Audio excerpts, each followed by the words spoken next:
Bonjour à tous, nouvelle vidéo. Aujourd'hui, je vais vous parler d'un truc assez sympa qui est en fait ce que m'a appris les investissements depuis ces dernières années et quel impact ça a eu sur moi. Alors, en fait, il y a pas mal de choses. Donc déjà, les investissements, c'est quelle sorte d'investissement? Moi, j'ai investi en bourse, en crypto-monnaie, en start-up et dans l'immobilier.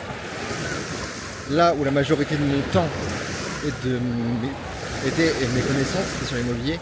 Là où la majeure partie de mon argent en termes de cash a été injecté, c'est dans les crypto-monnaies. Par contre, en termes de de montant que j'ai mis à chaque fois, ça peut être aussi l'immobilier qui peut être élevé, parce que à chaque fois c'était gros montant, mais en global ça reste crypto-monnaie en termes de cash. Bref, en tout cas, ce que les investissements m'ont appris, c'est que ça m'a renforcé une discipline que j'avais déjà. Par exemple, sur la discipline du sport, moi je m'entraîne tous les jours. Pendant une grosse période, je me suis entraîné au moins 5 fois par semaine. Quand je travaillais, parfois 4, mais bon, j'étais régulier, je m'arrêtais jamais. Bon, en fait, les investissements, ça a renforcé ça. Ça a renforcé le fait que j'ai une discipline, que je m'y tienne, etc. Après, il faut savoir aussi que j'aime ça. Quand j'investis en bourse, j'aime bien analyser, j'aime bien voir quand les stratégies pour gagner de l'argent correctement, etc. Pour optimiser le temps de placement ou le rendement ou pas mal de choses. Donc voilà, c'est ce genre de choses. Donc ça a renforcé ma discipline, ça a renforcé aussi mon plaisir d'augmenter mes connaissances et de les transmettre. Parce que moi, depuis des années, j'aime bien transmettre ce que je sais. À l'époque, quand j'étais plus jeune, c'était les maths.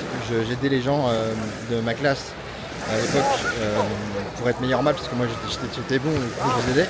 Et en fait, j'ai augmenté ça avec les investissements. C'est-à-dire que vraiment, quand les gens ils me posaient des questions, en l'occurrence très souvent c'est sur l'immobilier, je les aidais avec plaisir. C'est-à-dire que vraiment, quand ils me disaient comment t'as fait pour faire ça, etc., qu'est-ce que tu me conseillerais dans mon cas, et on parlait de ça et je donnais mon avis et je les conseillais. Et ça me faisait plaisir d'aider les gens parce que en fait j'ai appris plein de choses. Ensuite, ça m'a aidé à apprendre plein de nouveaux métiers, sans vraiment le vouloir au début, mais apprendre des nouvelles choses, c'est hyper important. Et le truc, c'est que quand j'ai commencé à investir dans l'immobilier, j'ai dû apprendre. En fait, le métier d'investisseur, c'est connaître tous les métiers liés à l'investisseur. En l'occurrence, ça passe par le métier des agents immobiliers. Donc les agents immobiliers, c'est la première chose. Connaître le métier des notaires, connaître le métier des experts comptables, des fiscalistes, des avocats, etc. Donc, en fait, on finit par connaître énormément de métiers, pas forcément dans tout son spectre, mais au moins dans le spectre qui nous intéresse, à savoir le spectre de l'investisseur, dans le cas qui nous intéresse, vraiment dans des petites niches de chaque métier en fait. Et on devient de fait un chef d'orchestre. Donc moi, ça a permis d'apprendre de nouveaux métiers et ça m'a permis d'être encore meilleur que les gens dans leur propre métier, en l'occurrence dans ce que moi m'intéressait en tant qu'investisseur. Ça m'a permis aussi d'apprendre la patience. Parce que, en l'occurrence dans l'immobilier, chaque chose est très très longue. Vraiment, toutes les étapes d'un projet, c'est toujours très très long, ça prend plusieurs mois. Chercher un bien en général, ça se fait pas en 2 jours, d'accord, ça prend entre plusieurs semaines et plusieurs mois. La passage chez le notaire, le temps qu'il rédige, le temps de signer, c'est pas toujours au moins un mois. Après la banque, c'est 3 mois environ, voire plus. Les délais d'urbanisme, c'est long, les travaux, c'est long, bref, meubler un bien, c'est long. Vous avez compris. Donc du coup, ça apprend à la patience. Alors j'ai toujours été déjà patient parce que quand on fait du sport comme moi depuis longtemps, les gains ils viennent très progressivement, tout doucement. Donc en fait, ça a renforcé quelque chose que j'avais déjà, mais ça a renforcé ma patience. Et ça aide dans un cadre personnel parce que en fait, ça aide à la qualité de vos relations. Parce qu'en général, quand on est plus patient avec les gens, on se prend moins la tête, et quand on se prend pas la tête, on a moins de problèmes. Donc la patience, c'est super important. Et puis en fait, ça m'a aidé aussi au quotidien à m'organiser. C'est-à-dire que quand on est investisseur, qu'on travaille, qu'on a potentiellement un travail, ce qui était mon cas, quand on fait du sport, quand on a une vie sociale, on a des amis, etc. Ça oblige à être organisé. C'est pas on fait notre journée au hasard et puis on voit comment on fait. Non, on s'organise avant. On essaye de savoir ce qu'on fait des jours avant, on s'organise, on sait quand est-ce qu'on doit travailler, on sait quand est-ce qu'on doit sortir, on sait quand est-ce qu'on doit faire autre chose. Et on sait quand est-ce qu'on doit travailler vraiment, même les tâches, on les organise en fonction de notre énergie mentale. En l'occurrence, en général, ce qu'on fait, on est beaucoup à fonctionner comme ça, c'est que les tâches les plus énergivores, on les fait le matin, et les tâches les plus répétitives, les plus simples et les plus chiantes, entre guillemets, on les fait plutôt l'après-midi. Donc ça aide à s'organiser, à avoir une vie qui est plus cadrée, parce qu'en fait, il n'y en a pas le choix. Parce que quand on travaille beaucoup, donc quand on est vraiment investisseur juste en bourse et qu'on investit une fois par mois, ça prend pas beaucoup de temps.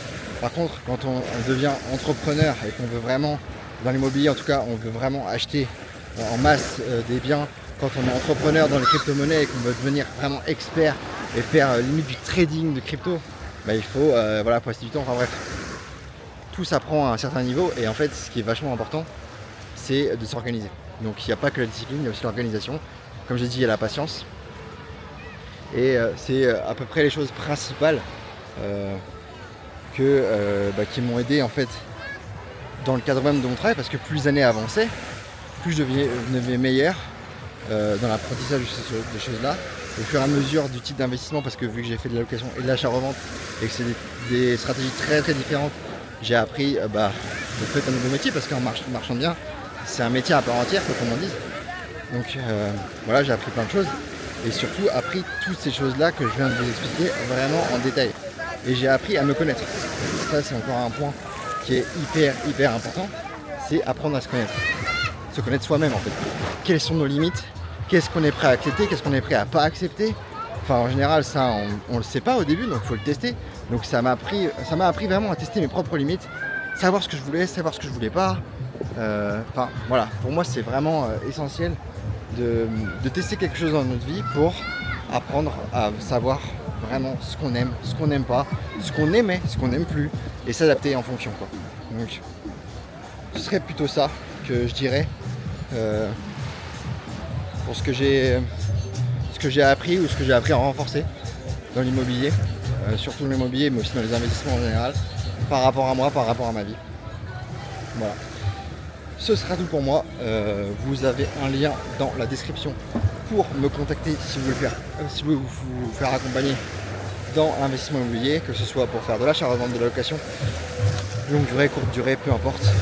J'ai de toute façon quasiment tout fait. Donc n'hésitez pas à me contacter, à prendre rendez-vous avec moi. C'est en description. Allez, ciao!